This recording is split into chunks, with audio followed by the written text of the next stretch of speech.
नमस्कार, नजरिया में आपका स्वागत है। मैं हूं कुमार गौरव। हरियाणा के चुनाव के इतिहास में बीजेपी को ऐतिहासिक कामयाबी मिली। पहली बार अपनी ताकत से बीजेपी सरकार बनाने जा रही है। अब एक ही सवाल पूछा जा रहा है, कौन बनेगा हरियाणा का मुख्यमंत्री।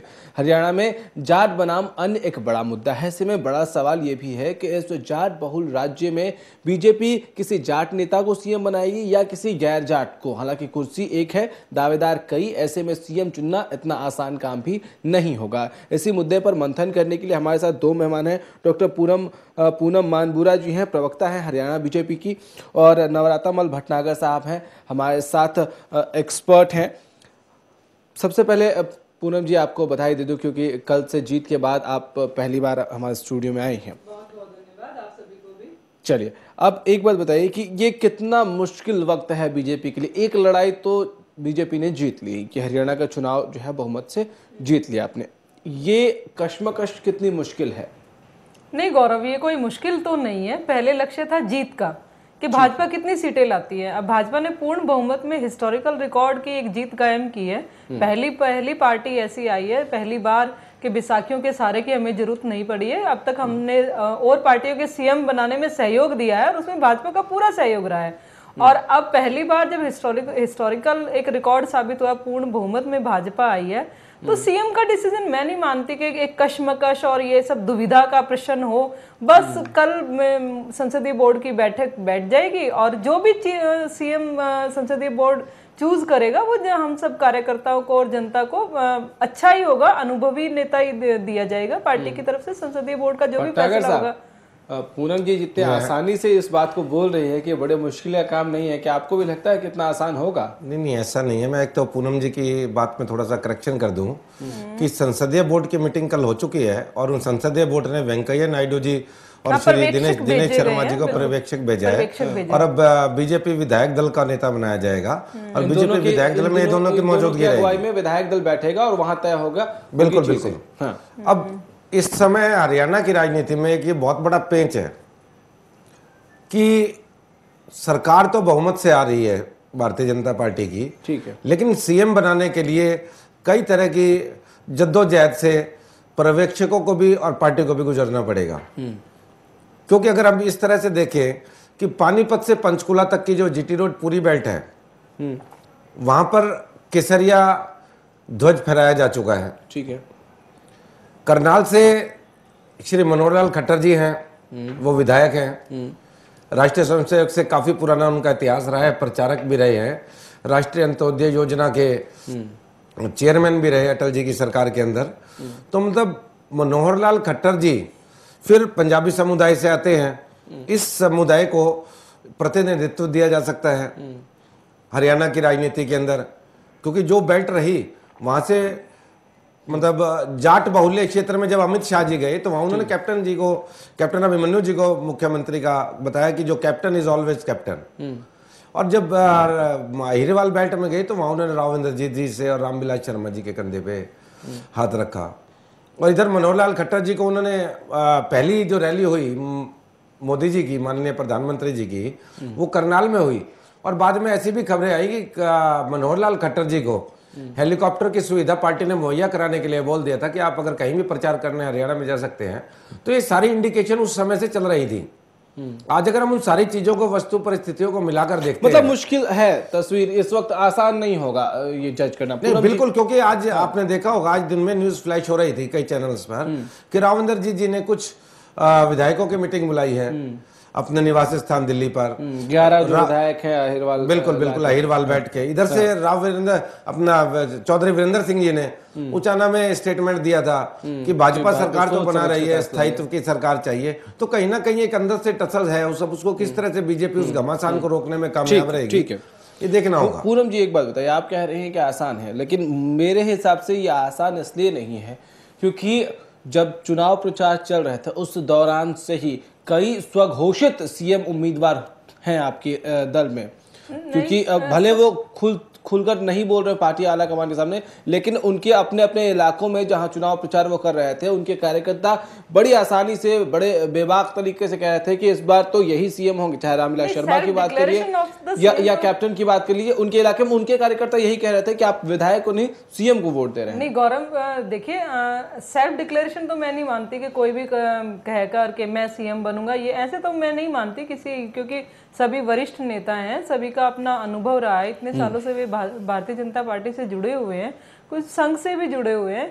देखिए भारतीय जनता पार्टी के अंदर हम सब कार्यकर्ताओं का अपना एक मनोबल होता है। हम सब कार्यकर्ता ये चाहते हैं कि मेरा जहां जिस मैं अपने नेता से जुड़ी हूँ, अगर मेरे वो सीएम बने, दूसरे जहां पर रहने वो कार्यकर्ता चाहते हैं कि ये सीएम बने। ये सिर्फ कार्यकर्ताओं की भावनाओं का है और वो भावनाएं मीडिया नोट कर लेता है और उधर से ये जो भी है स्टेटमेंट्स आ जाती है कि कैप्टन अभिमन्यु, मनोहर लाल खट्टर, अच्छा एक बात बताइए कि शर्मा, राव इंद्रजीत ने आज अहिरवाल के 11 विधायकों के साथ मीटिंग क्यों की? क्या प्रेशर बनाने की कोशिश? वो उनका पर्सनल डिसीजन हो सकता है। अभी तो देखिए मुझे तो नहीं लगता कि पार्टी एक बात बताइए पूनम जी, मुझे एक बात बताइए कि कल नतीजे आए और आज उन 11 विधायकों की ऐसे माहौल में जब बातें चल रही है, चर्चा चल रहा है कि सीएम कौन होगा, ऐसे समय में राव इंद्रजीत को क्यों जरूरत पड़ गई उन 11 विधायकों को? नहीं किया ना राव इंद्रजीत जी ने कि मैं सीएम बनना चाह रहा हूं और मैं इसीलिए मीटिंग रख रहा हूं। यही तो आपको नहीं लगता कि प्रेशर बनाने की कोशिश है, इंडिकेशन है? इसको इस तरह से बुलाना, उन्होंने अपने निवास स्थान पर उनके मीटिंग करना, कहीं ना कहीं वो शक्ति प्रदर्शन करना चाहते हैं और उसके बाद पार्टी को दिखाना चाहते हैं कि मेरे पास इतने विधायक हैं। और मेरे पास इतने विधायक होने का मतलब है कि कहीं ना कहीं वो खुद अपने आप को उनसे प्रोजेक्ट करवाना चाहते हैं पार्टी के अंदर, या फिर ये है कि वो पार्टी के अंदर मिनिस्ट्रीज जब डिवाइड हो तो उसके अंदर कहीं वो प्रेशर बनाना चाहते हैं। मैं कुल मिला के राव इंद्रजीत जी इस समय प्रेशर पॉलिटिक्स खेल रहे हैं भारतीय जनता पार्टी के साथ। पूनम जी क्यों बुलाई बैठक?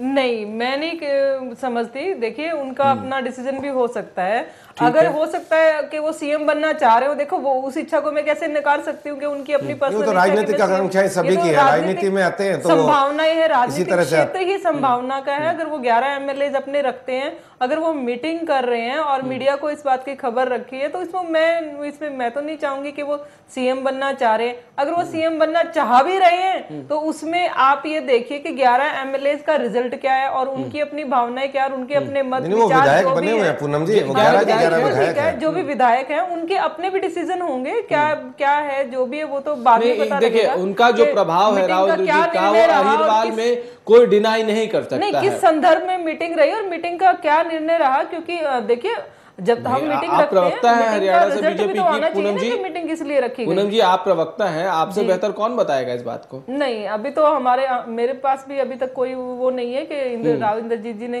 क्यों और किस संदर्भ में मीटिंग। अच्छा, ये तो मालूम होगा ना कि रामविलास शर्मा प्रधानमंत्री से मिलने क्यों गए? प्रधानमंत्री से मिलने तो सभी जा रहे हैं, कौन नहीं गया पहले मुझे ये बताइए। सभी मिठाई खिलाने जा रहे हैं, जश्न का माहौल है, सभी विधायकों को जाने का अधिकार है और जाना भी चाहिए, आशीर्वाद लेना चाहिए। वो रामविलास शर्मा जी 5 बार जैसे जितने भी इलेक्शंस थे, कई बार हारते रहे, जीतते रहे हैं, तो वो जीते हैं और उस जीत में देखिए सीएम के कैंडिडेट भी हैं, इस बात को भी मैं नकार नहीं सकती हूँ, वो भी सीएम के कैंडिडेट हैं। रामविलास शर्मा जी भी, मनोहर लाल खट्टर भी, कैप्टन क्या ये एक ऐसा वक्त है भटनागर साहब, क्या ये ऐसा वक्त है, कुछ घंटे जो है वो इतने अहम है इन तमाम नेताओं की जीवन के कि यहाँ से उनके पॉलिटिकल करियर को या तो बहुत ज़्यादा हाइट मिल जाएगी या फिर वो वहीं रहेंगे? तो क्या इस मुलाकात को रामविलास शर्मा की और प्रधानमंत्री नरेंद्र मोदी से जो मिलने पहुंचे, क्या इस मुलाकात को हम इस तरह से भी देख सकते हैं कि अपने दावे को और मजबूत करने की कोशिश कर रहे हैं रामविलास शर्मा सीएम पद के लिए? बिल्कुल ये बिल्कुल हम इस तरह से देख सकते हैं इसको, सिनेरियो को, क्योंकि मोदी जी ने बुलाया है तो मोदी जी का आज पूरे भारतीय राजनीति में और विशेषकर बीजेपी में और पूरे विश्व के अंदर इस समय डंका बज रहा है। और मोदी जी के पास मिलने का मतलब देयर इज समथिंग, और उस समथिंग के लिए ही, और उसके अलावा जो भी पर्यवेक्षक या कोई भी है बिहाइंड दिस, मैं इस बात को नहीं बिहाइंड की बात हम नहीं करेंगे, बिहाइंड बात नहीं है। अब अगर उनकी नजदीकियां हैं तो उसमें कोई तो शायद आप भी जा सकते हैं, मैं भी जा सकता हूं। ये नजदीकियां नहीं, मैं ये नहीं कह रहा कि उनको प्रधानमंत्री से कोई फेवर मिल रहा है कि नहीं मिल रहा, मैं ये कह रहा हूं कि अगर वो ये दिखाने की कोशिश कर रहे हैं कि वो प्रधानमंत्री से मिलने गए, उनकी नजदीकियां हैं, तो कहीं ना कहीं पर्यवेक्षक जो है या बाकी विधायक दल की मीटिंग में जो बाकी विधायक शामिल होगा उनके ऊपर भी एक प्रेशर होगा, एक होल्ड होगा। वो भी कहेंगे कि हाँ भाई प्रधानमंत्री से कल ही मिलना है। पहले मैं आपको पर्यवेक्षक की भूमिका बताती हूँ कि गौरव के पर्यवेक्षक की भूमिका क्या रही है। जब टिकटों का वितरण रहा है, भाजपा के पहले से दिल्ली से पर्यवेक्षक भेजे गए, सेंट्रल भाजपा से के ऑफिस से पर्यवेक्षक बनाए गए भाजपा में, और वो भेजे गए। पार्टी के में जिस भी उम्मीदवार का जनाधार सबसे ज्यादा है उसे टिकट दिया गया, और वो कहीं ना कहीं अपने मकसद में सफल भी रहा है। वो जीता है, सीट निकाल कर लाया है, भाजपा को पूर्ण बहुमत में दिलाया। अब ऐसे ही सीएम के जो भी रिजल्ट का निर्णय रहेगा उसके लिए पर्यवेक्षक इसीलिए भेजा गया है। ठीक है मैडम, मैं समझ रहा हूं। एक अच्छा डिसीजन है कि पहले जनता का मूड देखिए कि जनता किसे सीएम बनाना चाह रही है। जिस भी कैंडिडेट को जिताकर भेजी जनता हो तो उसको सीएम बनाना चाहेगी। हर एक आदमी ये चाहता है कि सीएम बने। चलिए एक छोटे से ब्रेक के लिए रुक रहे हैं, इस चर्चा को आगे बढ़ाएंगे। ब्रेक से जब वापस हम आए तो ये भी बात होगी कि अलग अलग कौन कौन से ऐसे बड़े नाम हैं, बड़े चेहरे हैं जो इस रेस में आगे बढ़ रहे हैं और उनकी स्थिति इस वक्त कितनी मजबूत कितनी कमजोर नजर आ रही है। छोटा सा ब्रेक।